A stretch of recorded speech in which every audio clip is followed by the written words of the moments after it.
다시 오늘부터 신명기 말씀을 함께 이어나가도록 하겠습니다. 오늘은 신명기 16장 말씀입니다. 오늘 본문 16장 말씀에 보면 하나님께서 이스라엘 백성들을 향해서 1년에 세 차례, 세 번씩 성소에 나아가서 하나님이 정하신 절기를 각각의 그 절기에 절기를 지켜 행할 것에 대해서 말씀하시는 내용이 나옵니다. 전반부에 이와 같은 내용들이 줄을 이루어서 나오고 마지막 후반부 끝부분에 이 재판에 관한 이야기가 이어서 소개됩니다.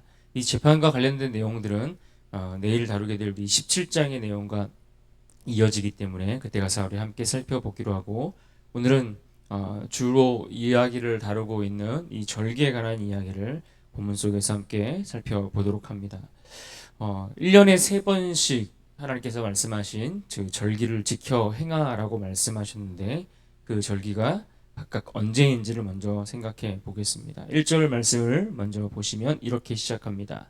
아비벌을 지켜 내 하나님 유월절을 행하라. 이는 아비벌에 내 하나님 여호와께서 밤에 너를 애굽에서 인도하여 내셨음이라. 아비벌이라고 말씀하고 있는데요. 이 아비벌은 아비브라는 단어에서 나온 말입니다. 문자적으로는 어린 보리 이삭을 뜻하는 단어입니다.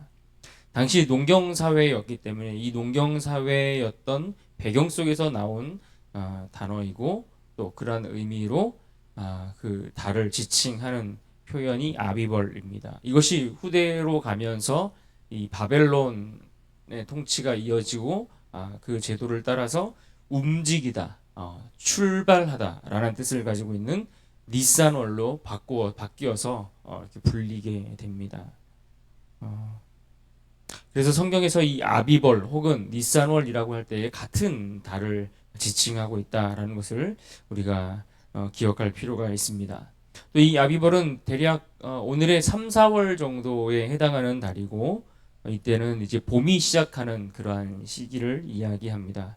그래서 출애굽기 12장에 이스라엘 백성들이 애굽에서 나와서 광야로 또 가나안 땅을 향해 출발하게 될 때, 그들이 그처럼 오랜 시간을 애굽의 노예로 살다가 해방되어서 자유자가 되고 그렇게 하나님의 구원을 얻었던 그 사건을, 하나님의 그 행하신 일들을 기억하며 지키는 유월절, 이 유월절을 가리킬 때에 이 아비벌, 니산월 이런 단어를 통해서 그 절기를 언급하기도 합니다.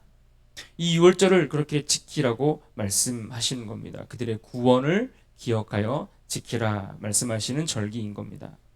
두 번째 절기는 9절에서 언급해 주고 있습니다. 9절에 보시면 7주를 셀지니 곡식에 낯을 대는 첫날부터 7주를 세요. 앞에서 언급했던 이 첫 번째 절기, 이 6월절을 지키고 난 후부터 7주의 시간을 계산해서 7주 후에 맞이하여 지키는 절기입니다. 그래서 10절에 보시면 내 하나님 여호와 앞에 77절을 지키되, 우리가 이미 이 77절에 여러 번 언급했지만 77절 혹은 맥추절 혹은 오순절 모두 같은 절기를 이야기하는 말들입니다. 가나안 땅에 들어간 이스라엘 백성들, 그들이 그 땅에 들어가 농사를 짓고 그들이 이제 살아가게 되는데, 이 농경 사회 안에서 그들이 얻게 되는 첫 열매를 드리면서 매년 첫 해에 그 해에 드리는 첫 열매를 얻게 되는, 수확하는 첫 열매를 하나님 앞에 드리며 감사의 제사를 드리는 그러한 절기입니다. 그러니까 첫 열매를 드림으로써 하나님이 이스라엘이 이제는 가나안 땅에 들어가 정착해 살아가게 되었음을, 그리고 그 땅에서의 그 열매를 먹게 하셨음을 감사하는 겁니다. 광야에서뿐만 아니라 이제는 하나님이 약속하신 그 땅에서도 여전히 그 동일하게 하나님이 그들의 생명을 지키시고 인도하고 계심을 그들이 믿음으로 고백하고 감사의 제사를 드리는 그러한 절기입니다. 세 번째로 오늘 13절에 보시면 또 다른 절기에 대해서 언급해주고 있는데, 이렇게 말씀합니다. 너는 타작마당과 포도주 틀에 소출을 거두어 드린 후에 이래 동안 초막절을 지킬 것이요. 여기서 세 번째로 언급한 절기는 초막절입니다. 다른 말로 하면 초막절, 그 다음에 수장절, 장막절. 이 역시 다 같은 말들입니다. 그래서 본문의 상황이나 표현에 따라서 내용들에 따라서 이 명절의 이름들도 달리 소개되는 것을 보게 됩니다. 이스라엘이 가나안 땅에 들어가 그 약속의 땅 가나안 땅에 들어오기까지 그들이 그 전에 어디서 생활했습니까? 광야에서 그들이 출애굽 이후에 광야에서 지냈던 그 40년의 시간들을 기억하고 기념하는 절기가 바로 이 초막절, 수장절, 장막절입니다. 척박하고 메마른 그 광야, 그 땅에서 어떻게 하나님이 이스라엘을 사랑하시고 그들을 인도하셨는가를 그들이 다시 한번 기억해내는 시간들입니다. 그래서 실제로 텐트를 치고 그 장막 안에 들어가서 그곳에서 생활하면서 이 절기를 지키고 그때 하나님이 그 광야에서 우리와 함께 하셨던 그러한 시간들을 다시 한번 떠올리는 그러한 절기라고 할 수 있습니다. 이처럼 이 위에서 얘기한 이 세 가지 절기에 대해서 지킬 것에 대해서 오늘 본문은 말씀해 주고 있습니다. 16절을 봅니다. 16절에 너희 가운데 모든 남자는 1년에 3번 곧 무교절과 77절과 초막절에 내 하나님 여호와께서 택하신 곳에서 여호와를 배웁되 빈손으로 여호와를 배웁지 말고 이렇게 말씀했습니다. 그러니까 여기서 이야기하는 그 세 절기, 이스라엘의 3대 절기인데 이 3대 절기의 공통된 특징이 무엇입니까? 이것뿐만 아니라 모든 이스라엘의 절기의 공통된 특징은 하나님의 구원과 은혜에 초점이 맞추어져 있습니다. 하나님이 이스라엘 가운데 행하신 구원, 하나님이 이스라엘 가운데 베푸신 은혜, 그분의 사랑, 그 은혜와 사랑을 베푸시는 그 하나님의 행하신 일들을 기억하고 지키는 절기. 이것이 이스라엘의 절기입니다. 주일에도 말씀을 우리가 나누면서 이 절기의 핵심은 예배에 있었다, 제사에 있었다라고 말씀을 드렸습니다. 어떠한 절기든지 그들은 그 절기를 통해서 하나님의 은혜를 기억해내고 하나님이 행하신 일들을 떠올리며 그것들을 회상하며 그들의 신앙과 중심의 그 예배를 통해 다시 한번 점검하고 회복하는, 그래서 이 예배가 있고 당연히 그 예배에는 구원과 은혜의 그러한 내용들을 가지고 하나님을 예배하지 않습니까? 이것이 가장 공통된 특징이라고 할 수 있는 겁니다. 특별히 16절에 언급한 이 모든 남자들, 모든 남자들이 이 절기를 지키라고 말씀하시는 것은 남자들만 이 절기를 지키라는 의미는 아닙니다. 누구나 절기에 참여할 수 있었지만 특히 남자들은 반드시 참여해야 한다. 이런 의미로 이해하는 것이 옳습니다. 그래서 오늘 11절에도 보면 구체적으로 어떤 사람들이 참여할 수 있는가? 너와 내 자녀와 노비와 성중에 있는 레위인과 너희 중에 거하는 객과 고아와 과부가 함께 이 절기를 지킬 수 있다. 지키라. 이렇게 말씀하고 있는 것을 구체적으로 언급해 주고 있는 것을 볼 수가 있습니다. 그래서 모두가 참여할 수 있는 절기였다라는 이야기입니다. 그렇다면 이 모두가 참여할 수 있는 이 절기를 하나님께서 지키라고 말씀하시는 그 명령과 그 말씀을 통해서 오늘 우리가 얻을 수 있는 교훈들은 어떤 것들이 있을까요? 같이 몇 가지를 함께 살펴보면 좋겠습니다. 먼저 이 절기들은 이스라엘 백성들에게 있어서 이 절기를 지킴으로써 이 절기는 그들의 신앙과 어떤 영적인 성장, 영적인 회복과 성장을 위한 기회가 바로 절기가 되었다라는 이야기입니다. 이스라엘은 그들의 신앙과 믿음을 위한 영적인 회복, 어떤 그러한 성장, 이러한 것들을 위한 기회로 이 절기를 지키며 그것들을 삼았던 것을 보게 됩니다. 바쁘게 살아왔던 일상들을 지내다가 또는 척박한 삶에 지칠 때 그들이 때로는 일상에 지쳐서 하나님을 잊어버리고 그렇게 정신없이 달려가다가 이 절기가 되면 이 절기를 통해 하나님의 행하신 일들을 다시 한번 되돌려 보는 겁니다. 하나님이 행하셨던 일들을 다시 되짚어 보면서 하나님이 어떤 분인지를 확인하고 하나님이 어떻게 우리를 여기까지 인도하셨는지를 깨닫고 그들의 신앙과 믿음과 어떤 영적인 그런 회복들을 위해서 다시 무장하고 믿음의 끈을 동여매는 그러한 시간들이 되었다라는 이야기입니다. 그래서 우리도 마찬가지로 하나님을 예배할 때마다 절기를 지켜 하나님의 은혜들을 생각할 때마다 그것은 우리의 영적인 회복과 우리의 신앙을 다시 한번 확인하고 점검하는 그런 기회로 삼아야 할 것입니다. 두 번째는 이 절기는 이스라엘 백성들에게 있어서 모두가 참여할 수 있는 하나의 축제였다라는 사실을 우리가 기억하는 것이 의미가 있습니다.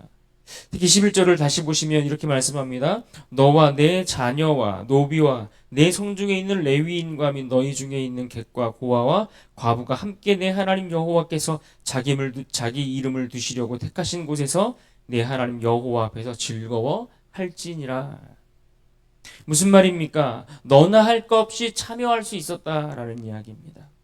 집에 있는 노비들이든 그 성중 안에 거하는 레위인이든 객이나 고아, 과부와 같이 사회의 어떤 빈곤층이나 약자들까지도 모두가 그 절기를 지키는 일에 함께 참여할 수 있었다.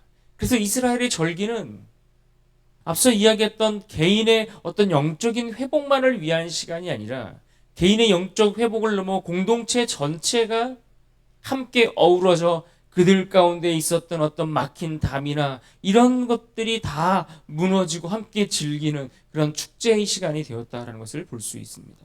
그래서 11절 마지막에 보시면 즐거워할지니라 이렇게 표현하지 않습니까? 또 14절에도 즐거워하되라고 얘기했고 15절에도 너는 온전히 즐거워할지니라. 절기를 지키는데 이 절기를 통해 하나님 앞에 제사하며 하나님을 예배하는데 이것이 그들 모두를 위한 축제의 시간이 되었다라는 이야기입니다. 그러니까 오늘 우리의 예배, 우리가 지키는 절기, 이것들은 과연 오늘 우리 믿음의 공동체 안에서 그리고 이 지역 사회 안에서 어떤 의미로 드려지고 있는가를 우리가 점검해 볼 필요가 있는 겁니다. 우리의 예배, 우리의 절기, 이것들이 그저 우리만의 잔치가 아니라 이 지역 사회 안에서 하나님을 제대로 알지 못하는 사람들에게도 그것이 담이 허물어져서 그들이 함께 들어와 하나님의 그 구원의 기쁨과 즐거움을 축제와 같이 그 예배 자리 가운데 나아갈 수 있는 그러한 길들이, 그러한 문들이 열려 있고 그 담이 허물어져 있는가. 우리가 이것을 위해서 마땅히 그래서 전도도 열심히 하고 이 지역 사회에 사람들이 함께 이 신앙 공동체 안에 들어올 수 있도록 살피고 챙기는 일, 이것이 오늘 우리가 신경 쓰고 감당해야 할 내용들 아니겠습니까? 또 오늘 본문을 통해서 알 수 있는 이 절기에 관한 세 번째 우리가 얻을 수 있는 교훈은 무엇일까요? 그것은 그리스도 중심의 하나님 나라를 기대하게 만든다, 이렇게 생각해 볼 수 있습니다. 오늘 본문 2절에 보시면 여호와께서 자기 이름을 두시려고 택하신 곳에서 이와 같은 일을 하라 말씀하셨습니다.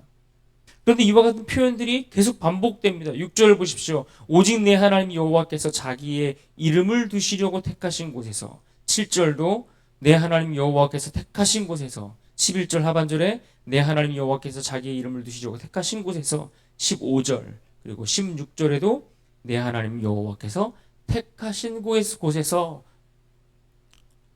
하나님께서 택하신 곳에서 너희들이 각기 다 나와 그곳에서 하나님을 예배하고 제사하라, 이렇게 말씀하고 있는 겁니다. 중앙 성소로 나와, 즉 예루살렘으로 올라와 그곳에서 제사할 것을 말씀하십니다. 그래서 이 말씀을 보면 이스라엘의 온 백성들이 전국 각지에서 하나님을 예배하기 위하여, 이 절기를 지키기 위하여 쭉 늘어선 그 긴 순례의 그 행렬들, 이러한 모습들을 우리가 떠올려 볼 수 있습니다. 전국 방방 곳곳에서 정말 하나님 한 분을 예배하기 위해 예루살렘으로, 하나님 중심으로 그들의 삶이 초점이 맞추어져서 그 하나님 중심으로 모여드는 그 모습을 상상해 볼 수 있지 않습니까? 마찬가지로 오늘날 우리는 각기 다른 곳에서 우리가 예배를 드리지만, 장소는 다르지만 특별히 하나님이 세우신 믿음의 공동체, 교회라는 공동체를 통해서 우리가 특별히 예배를 드리게 되지 않습니까? 그러니까 교회라는 공동체가 어떤 공동체입니까? 교회는 교회의 머리 되시는 분이 그리스도 예수라고 말씀하셨습니다. 그러니까 이 교회의 공동체 안에서 우리가 예배를 드린다는 것은 이 말을 바꿔 얘기하면 우리를 죄와 사망에서 건지신 예수 그리스도를 중심으로 함께 예배하는 그 모습을 떠올려 볼 수 있는 겁니다. 그러니까 우리가 예배를 드린다, 절기를 지킨다 할 때에 하나님의 구원과 은혜를 기억하고 그리스도 예수께서 행하신 그 일들을 기억하여 그리스도 중심으로 보여 하나님을 예배하는 믿음의 공동체. 그것을 위해 끊이지 않는 행렬들. 우리뿐만 아니라 전국 곳곳에서 그 다음에 세계 열방 가운데서 하나님을 예배하는 자리로 나아가는 그러한 모습을 우리가 상상할 수 있어야 하지 않겠습니까? 또 이것이 하나님이 우리에게 부탁하신 명령인 겁니다. 모든 열방의 주님 앞으로 나와 그리스도 중심으로 모여 하나님을 예배하는 그러한 모습들을 기대하게, 그래서 하나님의 나라를 이루어가는 그 모습을 우리로 하여금 기대하게 하시며 이 절기를 지키게 하신다라는 겁니다. 마지막으로 한 가지 더 생각해 보면 하나님께서 이스라엘 백성들 가운데 말씀하신 이 절기를 지킨다라는 것은, 절기를 지키는데 이것은 스스로 그들이 자발적으로 자원하여 감사함으로 드리는 절기가 되었다라는 것을 함께 기억할 필요가 있습니다. 3절 마지막에 보시면 내 평생에 항상 내가 애굽 땅에서 나온 날을 기억할 것이니라, 기억하라 말씀합니다. 또 10절에는 자원하는 예물을 드리라 이렇게 표현했고, 12절에 보시면 너는 애굽에서 종 되었던 것을 기억하고 이 규례를 지켜 행할지니라. 16절에 여호와를 배웁되 빈손으로 여호와를 배웁지 말고, 또 마지막 17절에 주신 복을 따라 그 힘대로 드릴지니라. 지금 언급드렸던 각 절들의 말씀 속에서 표현된 이러한 표현들이 말씀해주고 있는 바가 무엇입니까? 하나님이 이스라엘 백성들에게 절기를 지키라고 말씀하셨고 그 은혜를 기억하라고 말씀하셨습니다. 그런데 그 은혜를 기억하여 그 예물을 준비하여 그 절기를 지키는 것은 누구입니까? 우리인 겁니다. 하나님은 말씀하셨고 우리에게 명령하셨고 우리는 그 말씀을 듣고 그 은혜를 기억하여 내가 그 절기를 지켜야 되는 겁니다. 내가 자원하여 그 예물을 준비하여 하나님 앞에 나아가는 겁니다. 그래서 그 말씀을 기억하고 은혜를 기억하고 자원하여 그 감사의 예물을 드리는 것, 그 절기를 지키는 것, 그것은 우리의 몫이라는 이야기입니다. 내게 주어진 몫입니다. 하나님의 은혜를 기억하고 자원하여 그 은혜에 감사할 줄 알며 그래서 기쁨으로 그 앞에 나아가 그 축제의 자리 가운데 참여하는 것, 이것은 오늘 우리가 드려야 할 우리 예배자의 몫이라는 사실을 우리는 기억해야 합니다. 그렇다면 오늘날 우리는 하나님을 예배하는 자들로서 때마다 그 절기마다 하나님 앞에 드리는 그 예배를 통하여 하나님의 그 구원과 은혜를 우리는 잊지 않고 기억하고 있습니까? 이것이 우리의 영적인 회복을 위한 그러한 예배가 되고 있고 그러한 절기가 되고 있습니까? 또 이 지역 사회에 죽어가는 영혼들을 향해서 그들을 하나님께로 초청할 수 있는 그러한 아주 중요한 기회로, 그러한 도구로 삼고 있습니까? 그리고 우리가 드리는 그 예배 가운데, 우리의 예물 가운데 자원하여 기뻐 즐거운 마음으로 드리는 그런 감사의 표현들이, 그러한 자발적인 감사가 그 안에 담겨져 있습니까? 오늘 말씀 속에서 우리의 예배와 우리의 절기들을 한번 점검해 보는 은혜가 있기를 바랍니다. 그런 의미에서 오늘 본문 11절 말씀을 다시 한번 기억하고 오늘을 살아가면서 이 말씀으로 인하여 승리하는 하루가 될 수 있기를 바랍니다. 우리 11절 말씀 함께 읽겠습니다. 시작. 너와 내 자녀와 노비와 내 성중에 있는 레위인과 및 너희 중에 있는 객과 고아와 과부가 함께 내 하나님 여호와께서 자기의 이름을 두시려고 택하신 곳에서 내 하나님 여호와 앞에서 즐거워할지니라. 아멘. 우리가 이 말씀을 기억하며 우리의 드려지는 예배와 또 우리의 드려지는 그 모든 절기들을 통해 내 삶의 영적인 회복과 또한 그런 각성이 일어나는 그러한 기쁨을 회복하는 은혜를 경험할 수 있기를 주님의 이름으로 축원합니다.